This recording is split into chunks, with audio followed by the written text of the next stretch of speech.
Olá, estamos aqui para mais um episódio de Um Café pela Ordem. Esse espaço, você sabe que é um espaço para a gente falar de advocacia criminal, da defesa das prerrogativas e tantos assuntos que nos inquietam no dia a dia. Cada episódio, um convidado especial, e hoje não é diferente. Eu tenho uma convidada muito especial. É uma amiga querida de muitos anos, alguém que eu admiro muito por sua atuação na advocacia e na vida institucional da nossa OAB, da nossa querida OAB. Ela hoje ocupa um dos cargos mais importantes da nossa instituição, sendo presidente, a primeira mulher a presidir a Comissão de Direitos e Prerrogativas da OAB São Paulo. Eu estou falando da Cláudia Bernasconi, a minha convidada de hoje. Queria agradecer muito a sua presença, ter aceito o nosso convite. Eu que agradeço muitíssimo e estou muito honrada de estar aqui com você. Ô, Cláudia, você que tem uma atuação bastante, muito destacada na advocacia, né? Já agora... há alguns meses está à frente da comissão, mas já trabalhava na Comissão de Direitos e Prerrogativas da OAB São Paulo, e deve ser um grande desafio, né? Conciliar o dia a dia do seu trabalho com essa missão que é defender os advogados, né? Como que você tem enfrentado isso? Olha, eu vou dizer para você que eu nunca tinha participado da OAB até o Léo me convidar para fazer parte da chapa junto com ele, e quando ganhamos junto com a querida Patrícia Vanzolini, o Pacheco me convidou para ser vice-presidente da comissão. Foi uma surpresa muito grande e uma honra enorme. E foi uma coisa que abriu muito meus horizontes profissionais, porque eu acho que a gente que atua na área criminal, como você também, acaba tendo uma convivência um pouco restrita à área que nós atuamos e a colegas que são da mesma área. Então a gente acaba ficando e conhecendo uma parte da advocacia e uma parte dos problemas que afetam os advogados. E eu acho que a OAB me trouxe essa grande realização, porque eu sou muito realizada hoje trabalhando na OAB, que é conhecer outras partes, outras pessoas, outros problemas que os advogados enfrentam, que são não maiores, mas são muito diferentes daqueles que eu costumava enfrentar e enfrento até hoje no escritório, mas que são de outras esferas, de outro tamanho, de outra dificuldade. Então, me é muito realizador estar na OAB hoje. Que legal, Cláudia. Você tem se destacado bastante, né? E você sentiu, uma mulher advogada destacada no meio, muito respeitada, né? Mas você enfrenta alguma dificuldade por ser mulher no exercício dessa função que você está exercendo? Porque é muito autoritarismo, tem muito preconceito, muita coisa, né, que a gente tem que enfrentar.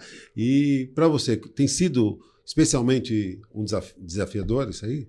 Olha, vou ser muito sincera com você. Hoje em dia eu acho que a gente não sente tanto como no começo da minha carreira, que eu já sou advogada há mais de 30 anos, e no começo era muito... Primeiro que eu acho que o direito penal era um pouco diferente, os casos que nós atuávamos eram de outra natureza, então a gente tinha outros tipos de problema. Mas hoje em dia o que me espanta muito, nós inclusive na nossa Comissão de Prerrogativas criamos vice-presidências temáticas, inclusive temos uma vice-presidência da mulher advogada, a gente se ressente muito da dificuldade da mulher advogada no dia a dia mesmo. Para você ter uma ideia, ontem mesmo tivemos um problema muito grave no Tribunal de Justiça da Barra Funda, onde um promotor chamou uma advogada de porca. Nossa. Outro dia vimos, a Patrícia Vanzolini até veiculou um vídeo nas redes sociais falando que uma advogada foi chamada de rata. Então, assim, e é uma coisa muito significativa como mulheres são submetidas a esse tipo de constrangimento, esse tipo de ofensa, que é tão assim, inadmissível, né, no mundo que se vive hoje. Mas eu acho que a gente tem lutado para que todas essas pessoas sejam responsabilizadas pelo que elas dizem e falam, mas com relação especificamente ao meu trabalho, eu acho que hoje a gente tem um universo muito maior de advogadas trabalhando na área criminal, né? Então nós temos muita gente que passa por dificuldades, mas acho que hoje elas já são menores do que já foram anteriormente. Legal. Esse podcast recebe o nome de Um Café pela Ordem, não à toa, né? Nós escolhemos esse nome em uma alusão a prerrogativa de fazer uso da palavra pela ordem nos tribunais, nas audiências, onde for necessário, né?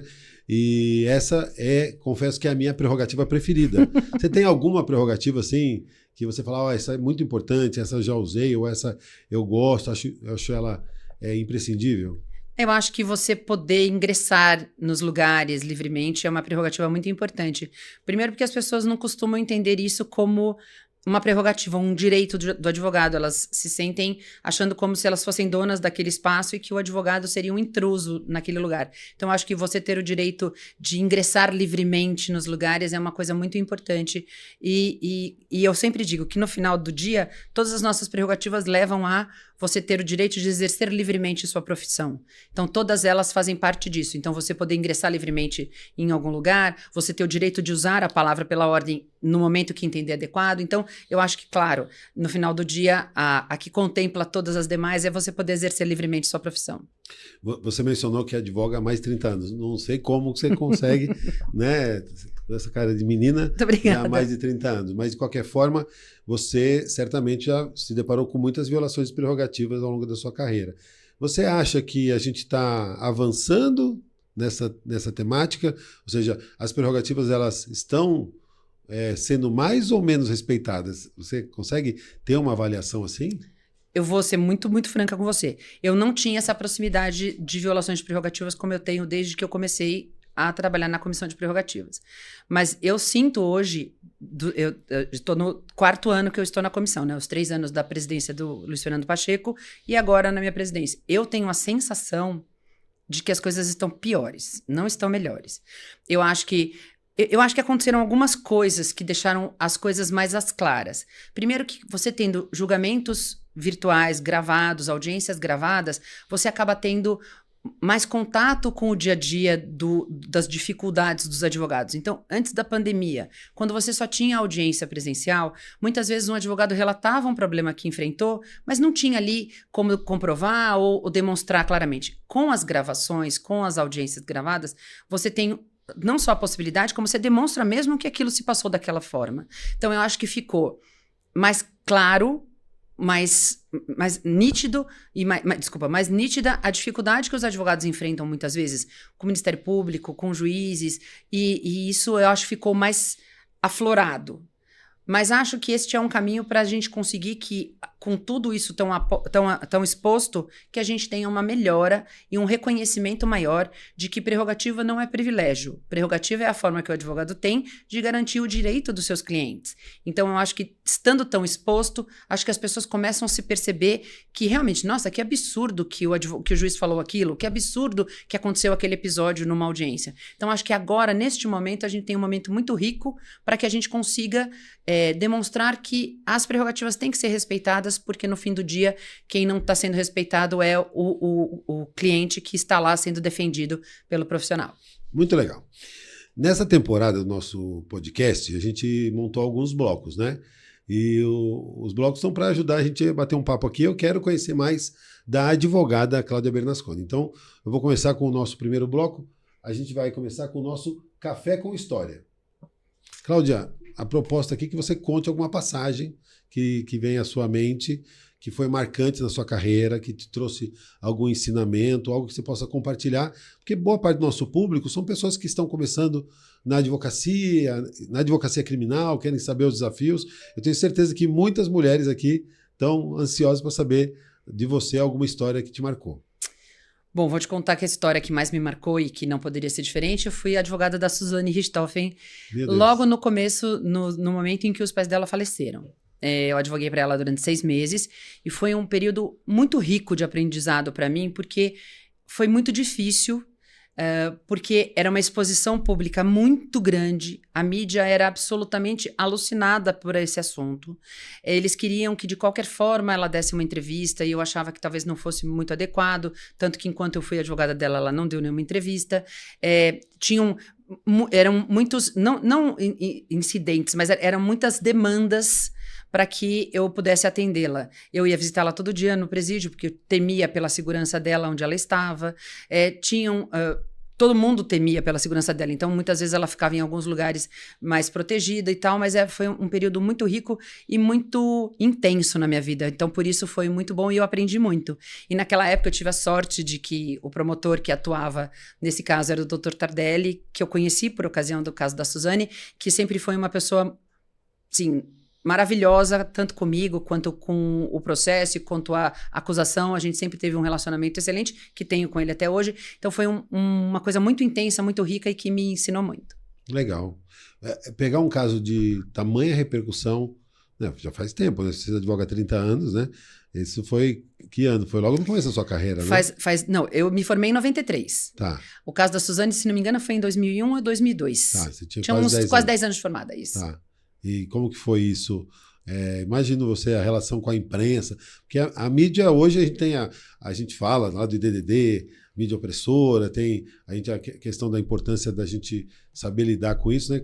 Como que você tinha algum preparo para lidar com a imprensa, com a sede da imprensa, aprendendo a raça? Eu vou dizer para você sinceramente, eu acho que ninguém, eu pelo menos na minha experiência, acho que a gente nunca está preparado. Eu acho que é sempre uma avalanche na sua vida. É muito difícil. Casos com muita mídia, ele tem muitos problemas, em especial porque eles veiculam na mídia coisas que às vezes não são verdade, se antecipam a alguma coisa que não aconteceu ainda, distorcem de alguma forma uma frase que você falou, tiram do contexto e acabam...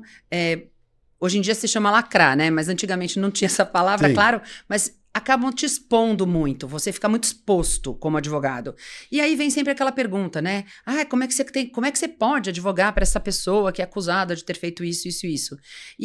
E a gente sempre diz até hoje, vai dizer sempre, que todo mundo tem direito à defesa, todo mundo tem direito a ter um advogado. E a gente defende que ela tenha direito a um processo justo. Não significa que você defenda o que ela fez, significa que você entende que ela tem direito, apesar do que aconteceu, que ela tenha um julgamento justo, e para isso a gente usa todos os meios jurídicos que você possa ter. Mas é muito difícil você explicar e até tentar dizer para as pessoas e para os jornalistas e para quem não é exatamente do nosso meio que todo mundo tem direito à defesa. E que isso, se não for garantido a todos, não é garantido a ninguém. Então as pessoas não conseguem compreender muito este conceito, a não ser que elas estejam enfrentando algum problema ou de um parente próximo, ou de alguém da família, ou alguém que realmente viveu aquela dor. Então é muito difícil, eu acho, quando você tem um caso muito midiático, que você consiga estar preparado para ele. Eu acho que você nunca está. Né? Muito bem, é um desafio, realmente. Nós vamos agora para o próximo quadro. É o quadro Mitos ou Verdades. A ideia é fazer uma afirmação e você dizer se é mito, se é verdade, explica pra gente. Vamos lá. Qual que é a sua visão? Primeiro aqui, você mencionou já que você tem mais de 30 anos. Então, as pessoas imaginam, né? Com 30 anos de advocacia, você já não tem mais desafios, as coisas são mais fáceis, as dificuldades diminuem. Não é? Isso é mito ou é verdade? Nossa, isso é um mito muito grande. Muito grande, assim. Eu acho que os desafios, eles estão sempre presentes na nossa vida. É lógico que com 30 anos de formado e com a experiência que eu tenho hoje, você tenha desafios diferentes, né? Quando você acabou de se formar, você tem o desafio de montar o seu escritório, se essa é a sua escolha. Se você não quer ter seu escritório, quer ter um trabalho, vai procurar ter o desafio de encontrar uma vaga num escritório. Às vezes você quer prestar um concurso, então você tem o desafio de estudar para o concurso.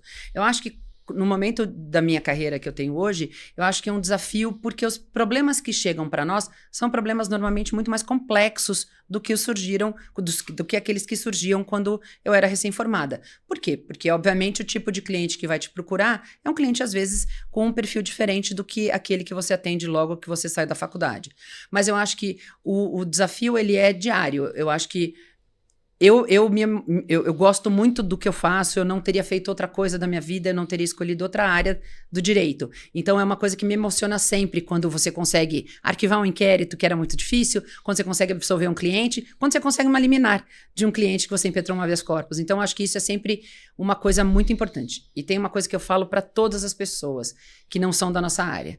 As pessoas não sabem a alegria que é você dar a notícia para um cliente preso que ele vai para casa. E eu acho que isso, nunca a gente vai perder a emoção de chegar no presídio e falar, arrume suas coisas, você pode ir para sua casa. Então, acho que isso é uma coisa que não tem preço e me é muito realizador mesmo. Legal.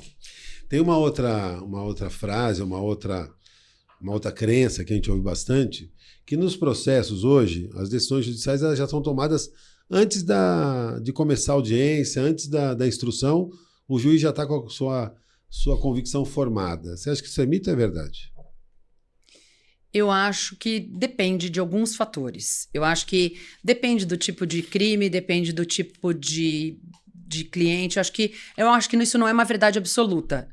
Não vou dizer que é um mito, também não acho que seja. Eu acho que depende E vamos voltar no mesmo assunto de agora a pouco. Um caso de muita mídia é um caso muito difícil, porque você vai chegar lá, a mídia já bateu tanto naquele assunto, tanto, que é muito difícil que você chegue lá e consiga demonstrar para o juiz que aquilo que foi veiculado durante meses na televisão não aconteceu daquela forma. Então, eu acho que se for um caso de grande mídia, se for um caso de muita exposição, normalmente você chega lá, você pode dizer o que for, já não tem muita chance de que você mude o que pensa o julgador, infelizmente. Tá. Uma outra afirmativa que eu queria fazer para você dizer se é mito ou verdade, é muito mais simples atuar na seara administrativa, ou seja, na fase do inquérito do que na fase judicial.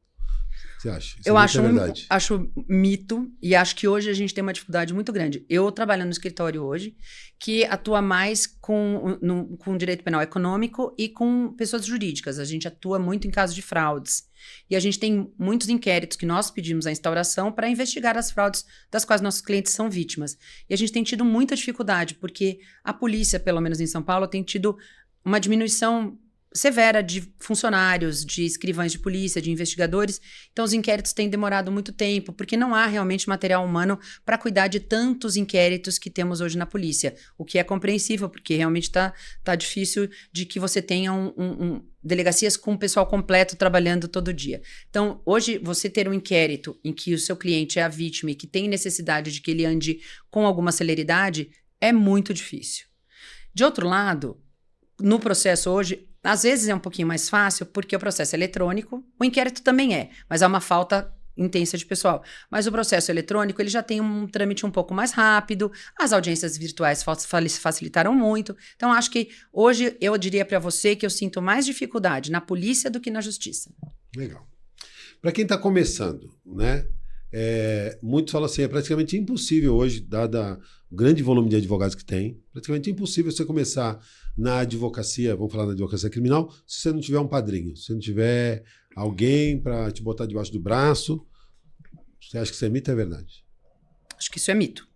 Mas eu acho que os jovens advogados hoje têm ferramentas maravilhosas para terem uma inserção melhor com colegas. Eu acho que se participar, por exemplo, da OAB hoje, a OAB tem uma comissão da jovem advocacia muito atuante. Você pode conhecer outros colegas, você pode conhecer pessoas de outras áreas. E eu acho sempre que você é um jovem advogado. Se o seu desejo é ter seu escritório, contacte seus amigos de faculdade, diga, estou aqui, abri meu escritório, porque aí o civilista vai indicar para você o caso criminal, o caso civil você vai indicar para o seu amigo, e com isso, com as relações que você tem, você vai conseguir ter um escritório que tenha um movimento bom para você poder viver a partir dele. Mas eu acho também que para o jovem advogado, no mercado que hoje é diferente do mercado que eu iniciei há 30 anos atrás, que realmente tem muita concorrência, eu acho que órgãos como a OAB, como a ASP, como outros tantos, são muito importantes para aproximar você de outros profissionais, para que você possa oferecer, olha, eu trabalho aqui nessa área, se você quiser me indicar, estou aqui à disposição, e até mostrar o trabalho que ele faz e, de alguma forma, ter contatos que possam trazer trabalho para eles. Mas eu não acho de verdade que seja uma questão de padrinho. Tá. Você mencionou a atuação nessas instituições, né? Você mencionou a OAB, a ASP, você tem participação em outras instituições? Você acha importante? Já participou no passado? Não. A primeira vez que participo é aqui na OAB. Eu acho que a OAB é uma coisa que eu tenho dito por aí, que a OAB é uma coisa que toma a sua vida de uma forma... Porque, primeiro, é muito legal. É muito legal. Porque você vai lá e você, de alguma forma, está ajudando que a advocacia tenha uma atuação melhor, uma atuação de mais qualidade, um respeito pelos advogados, que eu acho que é uma coisa que a gente tinha perdido nesses últimos anos e que mudou muito com a presidência da Patrícia Vanzolini e agora com a do Léo Sica. Então, eu acho que a gente faz um trabalho muito diferente, muito voltado à advocacia, para que ela tenha uma boa forma, instrumentos de trabalho, que seja respeitado. E eu acho que os advogados, eles... na minha visão, pelo menos, participar de órgãos de classe é uma coisa que traz, como eu disse há pouco, uma experiência muito rica de outras áreas de atuação, que às vezes você pode ali melhorar não só o seu relacionamento, como o seu conhecimento com relação aos assuntos jurídicos que possam te ajudar. A ESA, como você sabe muito bem, tem cursos gratuitos e cursos maravilhosos que os advogados podem fazer, e tem alguns, inclusive, virtuais, online, aulas gravadas que eles podem, inclusive, se informar. Então, acho que tudo isso é muito rico para que você tenha não só uma boa formação, como contato com profissionais que possam te ajudar nesse início de carreira. Legal, bacana. Nós vamos agora, esse quadro aqui, vamos ir para o próximo quadro. O próximo quadro do nosso podcast é perguntas diretas, respostas rápidas. Vamos lá. Proposta é fazer a pergunta aqui e você responder rapidamente. Queria saber se tem alguma pessoa que você tem como referência, alguém que te inspira. A Joyce Roisen, com quem eu trabalho, é uma grande inspiração. Ela é uma excelente e maravilhosa advogada. Ela foi uma das primeiras, e a gente tem um grupo de advogadas que chama UMA, União de Mulheres Advogadas. E, inclusive, a gente fez recentemente um primeiro artigo no Migalhas sobre o início da UMA, e a Joyce estava lá conosco, e a gente conta que ela é como se fosse, assim, o nosso desejo de o que queremos ser quando crescer. Então, eu tenho muito respeito e muita admiração pela Joyce, que é a minha chefe hoje em dia. Ah, que legal. Tem algum hábito, assim, que você mantém para fazer antes de uma audiência difícil? Você tem algum ritual, alguma coisa? Não tenho ritual, mas eu tenho uma coisa que eu sempre... Eu não gosto de chegar atrasada, eu não gosto de chegar em cima da hora, então eu gosto de chegar com tempo de sentar tranquilamente e esperar a minha vez, sabe? Eu não gosto de chegar atrasada, em cima da hora para ser atendida, não gosto, prefiro chegar, sentar, esperar a minha vez e fazer o meu trabalho. Legal. Tem alguma prática que você acha que deveria ser abolida dos tribunais, Poder Judiciário, como um todo, do sistema de justiça? Algo que você fala, isso aqui podia não ter mais. Difícil essa, né? Não sei se eu sei dizer. Não ter mais? Você tem alguma? Hã? Você acha alguma que podia não ter mais? Eu acho que a corrupção é uma coisa que... achei que fosse assim, tipo, audiência de custódia. Não, tô pensando em alguma coisa... Entendi, mais ampla. Que eu acho que ainda há muita corrupção eu acho no também. sistema, né? Eu costumo dizer que perco muito cliente para corrupção, porque as pessoas reclamam muito, né, da corrupção, mas quando a água bate na bunda, chega lá, quer que a gente resolva. Doutor, o senhor vai lá e resolva. E a gente, obviamente, não faz, e aí a gente perde cliente. Costumo brincar que a gente perde cliente para corrupção. E eu acho que é uma prática ainda nefasta. Lógico, não quero generalizar, mas ainda presente. Em muitos níveis. Eu concordo, isso eu concordo plenamente com você.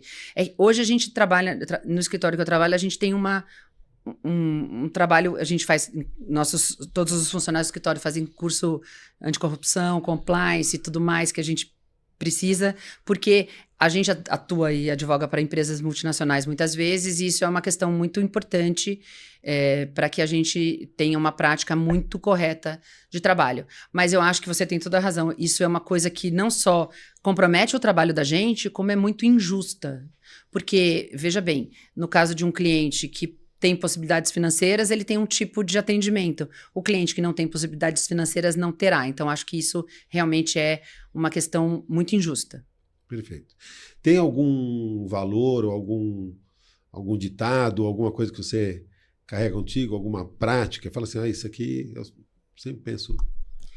Eu acho que eu aprendi com meu avô que era muito importante que a gente tivesse entusiasmo.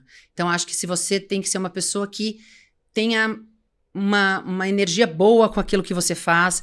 Advogar na área criminal não é fácil, sempre você está atendendo alguém que tem um problema, muitas vezes muito grave, um parente que está preso ou prestes a ser preso, então é sempre uma energia difícil, você tem que sempre ter, eu acho que o entusiasmo e a melhor da intenção de ajudar e de ter uma empatia pelo seu cliente, pelos familiares do seu cliente, que estão atravessando um período muito difícil da vida deles e que a gente tem que conseguir compreender que também faz parte do nosso trabalho, aquele trabalho psicológico de um apoio àqueles que estão passando por uma situação muito difícil. Então, acho que a gente não pode perder, ao longo da nossa vida, esse entusiasmo em saber que a gente está fazendo o nosso melhor para que o cliente também tenha um resultado melhor.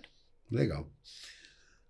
Um erro que você vê assim, que advogados às vezes cometem, que o advogado deve evitar?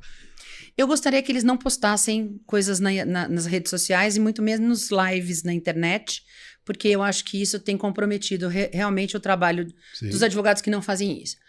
Te explico o porquê. Porque eu acho que acontecem, É a minoria, é claro, mas alguns advogados que já chegam eventualmente num presídio gravando para dizer que olha aqui, eu não vou conseguir entrar, olha aqui, isto não está me sendo permitido. E isso vem causando muitos problemas para os bons advogados que chegam nos mesmos lugares com a melhor das intenções e com o desejo apenas de fazer o seu trabalho. Então eu acho que hoje em dia, acho que as redes sociais fazem muito mal para os bons advogados que estão lá para fazer o trabalho deles e não para eventualmente lacrar ou conseguir não sei quantos likes nas suas redes sociais. Então, eu realmente acho que isso é muito prejudicial. Legal. Você se lembra de alguma, assim, para compartilhar conosco, algum erro que você cometeu, que você fala, putz, aqui eu dei uma vacilada? Eu contei outro dia aqui que eu pedi prescrição antecipada num processo para um juiz que eu não conhecia, e o juiz não tinha se atentado, ele acabou fixando uma pena bem mais alta e acabou, sabe? O tiro saiu pela culatra, sabe esse tipo de coisa? Uhum. Tem alguma coisa que você fala assim, olha, essa ansiedade, esse tipo de coisa, é melhor. aprendi a não fazer de novo. Eu vou contar um caso que é parecido com esse, mas no final deu certo, graças a Deus. Eu ainda trabalhava com o Renato Martins, que foi meu sócio há muitos anos, e a gente fez uma petição de prescrição de um cliente nosso. E eu fui despachar a petição. A juíza olhou pra minha cara e falou assim, com uma cara de... Que absurdo que a senhora está pedindo isso aqui está errado. E eu fiz uma cara de... Ai, meu Deus, o que será que a gente fez de errado? E aí eu falei assim, olha, acho que tem um artigo no código que diz que isso aqui está certo. E ela revoltada, falando tipo, como assim? Só que a gente estava certo. Sim. E aí anos depois eu encontrei com a juíza e ela ainda lembrava de mim. Que era aquela tipo, a senhora me falou uma coisa que estava completamente errada. Então anos depois ela ainda sabia que era eu. Que bom. Então nós vamos agora para o próximo... Nós vamos agora para No Banco dos Réus. A ideia desse quadro aqui é deixar você numa situação na berlinda, você tendo que se defender aqui. Como se eu não tivesse na berlinda até agora. Porque você é um advogado criminalista e a gente sabe que muitas vezes o cliente ele admite que é culpado, né? E a gente vai pegar ali, imagina, você pega um caso que você sabe que ele é culpado e você vai lá e a sua tese é negativa de autoria, por exemplo. Tá. Você não acha que com isso você está contribuindo com a impunidade? Você não acha que isso é um desserviço que o advogado criminalista presta para a sociedade? Acho que não. Acho que as pessoas têm direito a serem defendidas, têm direito a terem um processo justo, e acho que, às vezes, a opção pela tese da negativa de autoria, por vezes, é a única que sobra, não tem outras tantas que você possa abordar, eventualmente, no tribunal do júri. Mas eu vou ser muito sincera com você, me era muito mais difícil, e me é muito mais difícil defender quem você sabe comprovadamente que é inocente. Porque nós sempre temos muita responsabilidade na defesa dos nossos clientes. Agora, na defesa do cliente que você sabe que é inocente, é muito... A responsabilidade parece que triplica de tamanho. Vou contar uma história para você que aconteceu há muitos anos atrás, também ainda quando eu trabalhava com o Renato. A gente defendeu um taxista que foi injustamente acusado de ter matado um motorista na Ponte Ari Torres. Era uma situação tão surreal. Ele era um senhor taxista, estava levando um passageiro de um ponto a outro e alguém realmente matou uma pessoa na Ponte Ari Torres. Só que um carro com 5 meninas, quando chegaram lá no farol, 1,5 km na frente, anotaram a placa do nosso cliente. Só que, passado 1,5 km, elas tinham parado o carro, porque elas tinham ficado muito nervosas com o que elas assistiram, com toda a razão. Só que quando chegaram lá na frente, elas acharam que era o carro do assassino, mas não era. Ele foi preso, ficou meses preso, e a gente tentando demonstrar, nós fizemos até um retrato falado, para você ter uma ideia, com um retratista da polícia, para tentar encontrar quem era esse passageiro que ele tinha levado de um ponto a outro, para dizer que estava com ele durante todo o trajeto. Então foi um caso muito emblemático na nossa vida, porque sempre é uma responsabilidade muito grande, mas neste caso ela ainda era maior, porque a gente sabia que não tinha sido ele. Então acho que isso é uma coisa que é realmente tenso. Tenso, né? Então você não tem nenhum peso na consciência de defender alguém sabidamente culpado. Não. Não. Não, eu acho que é, como eu disse, eu acho que a gente faz o que é possível.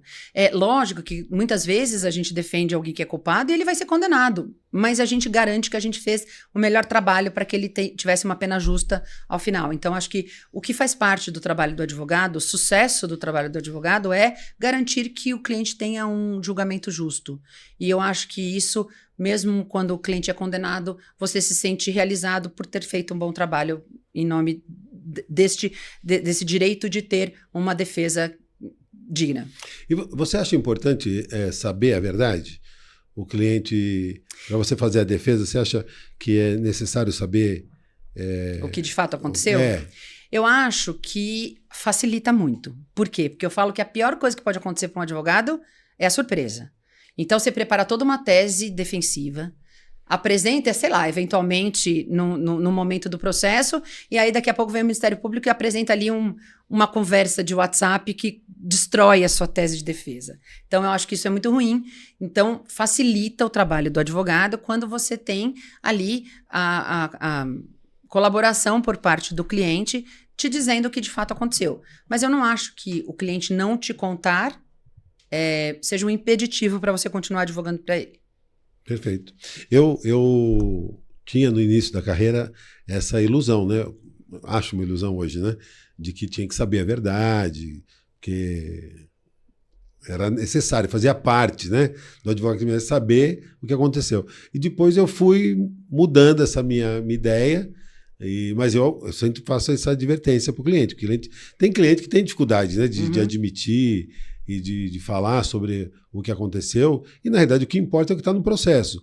Mas a gente pode ser surpreendido. Então eu sempre falo, olha, então tá, é isso que a gente vai defender no processo? Então assim, se aparecer alguma coisa diferente disso aqui, a gente pode ter problema, mas podemos seguir nessa linha. Eu procuro deixar o cara ciente, não fico confrontando. Teve uma época que... Você fazia isso? Eu lembro até que eu confrontei, falei, mas pera um pouquinho, você acha que eu sou tonto. Palhaço, sou tonto, você tá querendo. Você não consegue enrolar o seu advogado, você acha que vai enrolar o juiz, o promotor? E aí depois isso acabou que esvaziou, né? Há poucos anos de advocacia já tinha mudado essa concepção, né? E tem algum conselho que você daria para um advogado que está começando na carreira, algo que ele tem que ficar atento, assim? Olha, eu vou dar. O pessoal pergunta. Ô Alexandre, será que eu não sei se eu tenho vocação para ser criminalista, eu gosto da matéria, mas assim, eu tenho um pouco de dúvida. Eu costumo brincar, falando o seguinte, lê a denúncia. Se você acreditar, você não serve. É mais ou menos isso. Tipo, se não tiver dúvida nenhuma. Exatamente, porque o advogado é aquele que fala, não, mas como que chegou nessa conclusão? De onde que tirou isso? Mas por que é? Né? Se ler o negócio e acreditar, eu falei, você não serve. Concordo plenamente. Eu acho que a gente... eu acho que ser advogado é um pouco ser contestador sempre, né? Então, a gente sempre está aqui para falar, mas por quê? Mas quando? Mas onde? Mas como, né? Então, acho que a gente tem um pouco essa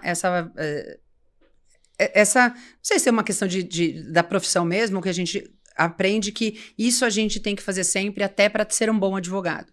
Mas eu acho que o jovem advogado, para além da comissão da Jovem Advocacia, que eu acho muito rica em experiências para o jovem advogado, eu acho que ele tem que nunca deixar de estudar, nunca deixar de se informar, porque as coisas mudam, as coisas evoluem, as coisas avançam, e eu acho que é muito importante que os advogados acompanhem essas novidades que acontecem no meio jurídico.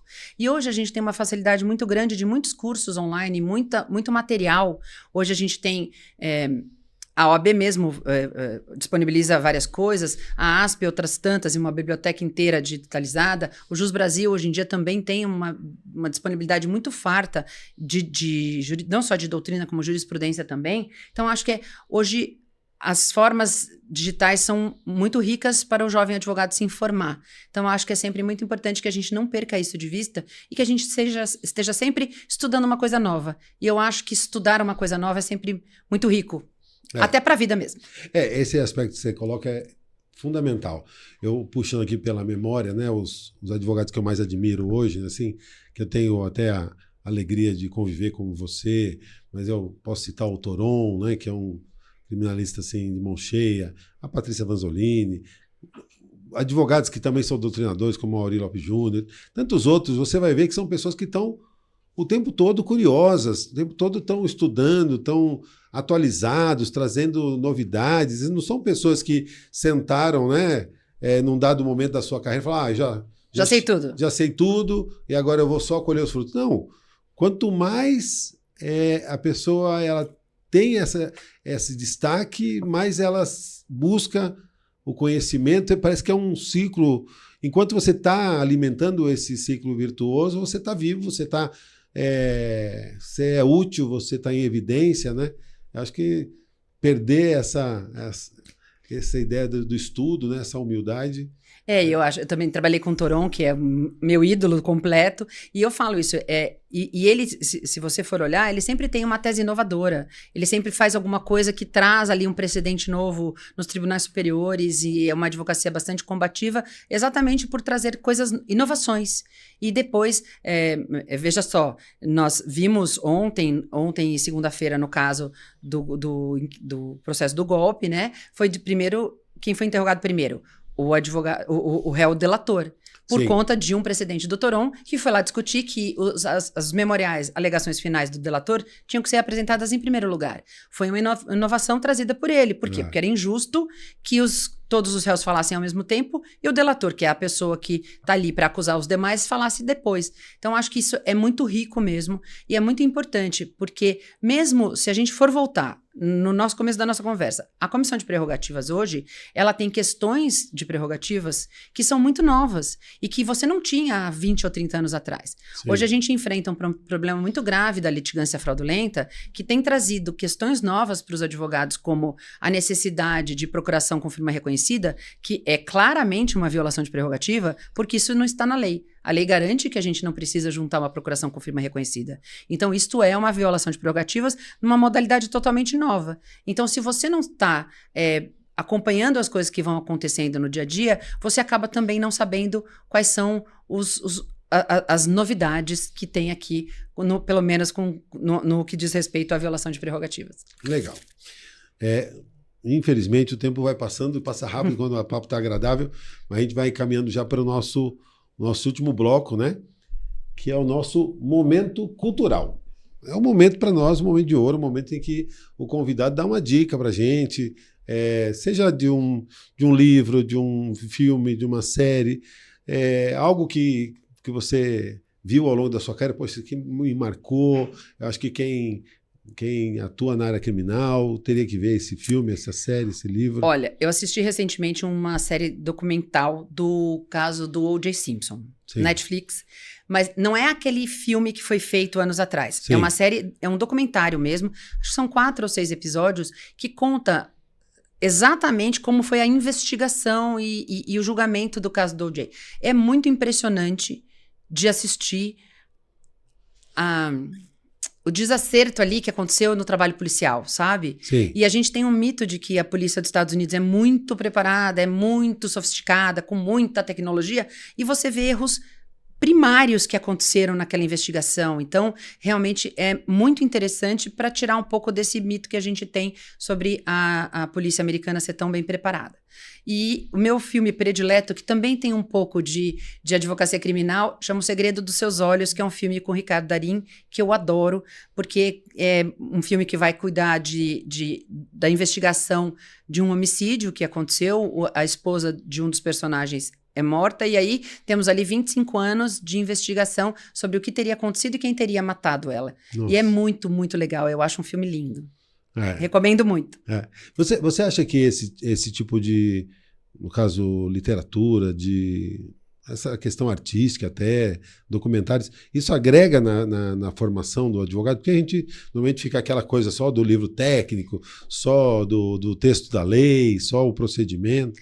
Olha, vou ser muito sincera com você. Meu marido não é advogado e não gosta de assistir séries que tem a ver com tribunais, investigações. Então, eu só assisto quando ele está viajando. Então, em casa, a gente procura não assistir assuntos jurídicos, assim. E eu também procuro ler literatura mesmo. Agora, as jovens que trabalham comigo no escritório, elas são aficionadas por séries documentários que tenham de investigação. Sim. Elas sabem a última do momento que tá bombando. Mas eu não sou exatamente essa pessoa, porque eu acho que a gente já vê tanta coisa durante o dia que à noite, quando a gente chega em casa, eu quero assistir mais uma comédia leve e uma coisa mais fácil de assistir. Eu já sou o contrário, Cláudio. Você gosta? Eu adoro. Não, eu vou te dar as dicas das meninas do escritório, elas amam. Adoro, e assim, não consigo assistir, eu tenho dificuldade de assistir outras coisas, inclusive, né? A minha esposa, a Elka, ela também se formou comigo, conheci ela na faculdade, hoje ela não advoga mais, ela foi para a área da fotografia. Ela gosta do assunto, mas assim, se pudesse só via a série documental. Sério? Tem uma série que eu queria, não indiquei aqui ainda, que chama Perícia Viciada. E também é uma série documental americana e mostra também a falha das perícias, né? Porque também tem essa ilusão de que isso não precisa ser uma perícia americana. Aqui mesmo, falou, o perito, a perícia diz tal coisa, e as pessoas aceitam aquilo como uma verdade absoluta. Como se fosse, sabe, Deus descesse na terra e é isso. Não é. O perito também tem falhas, né? E nós, advogados, parte do nosso trabalho é também ali fiscalizar, contestar eventualmente, né? E a gente volta naquela questão de fazer a defesa.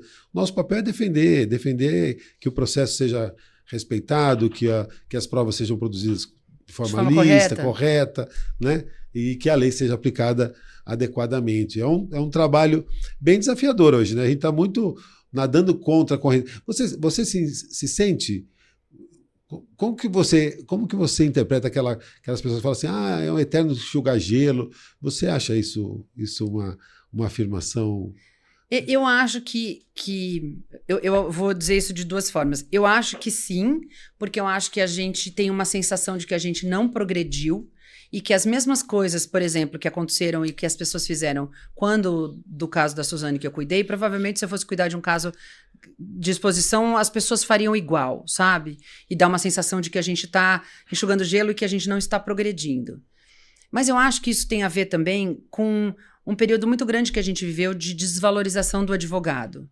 Eu acho muito importante, e também tenho dito isso mais de uma vez, que a gente consiga demonstrar que nós somos uma classe unida e que os advogados respeitam os colegas, os advogados estão juntos para defender as suas prerrogativas, os advogados estão juntos para serem respeitados nos tribunais, nas audiências, nos fóruns, nas delegacias. Então, eu acho que a gente...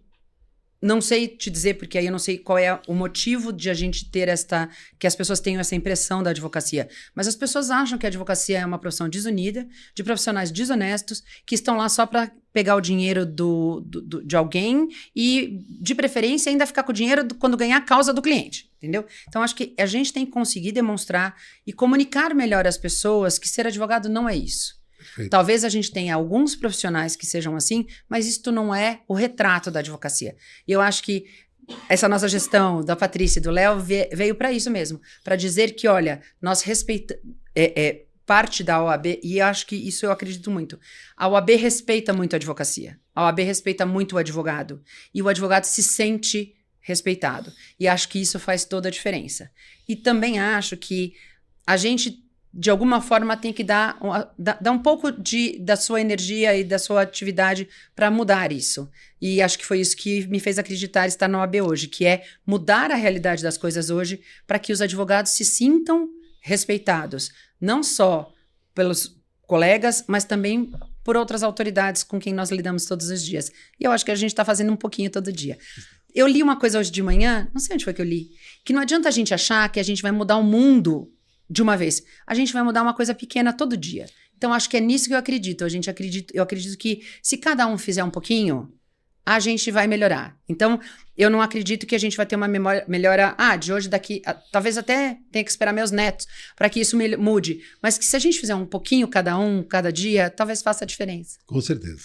Um prazer ter recebido você aqui no nosso podcast. Já fica o convite para você voltar em outra oportunidade. Voltarei. A gente falar de advocacia criminal, falar de prerrogativas, você que é uma autoridade, agradecer pela sua parceria, pelo seu trabalho na OAB, enquanto advogado te agradeço, de ver o seu empenho, e toda a sua equipe, que é uma equipe enorme. Enorme. É um exército do bem. E gente muito comprometida, sabe? Eu falo que todo mundo tá lá e todo mundo ajuda qualquer dia, qualquer hora, porque nós temos o plantão 24 horas, 7 dias por semana, e as pessoas vão no socorro do colega que eles nem conhecem, nem sabem quem é, nem nunca viram, mas eles estão lá para garantir que as prerrogativas deles sejam respeitadas. Muito obrigado, viu? Eu que agradeço muitíssimo, muito honrada com o convite.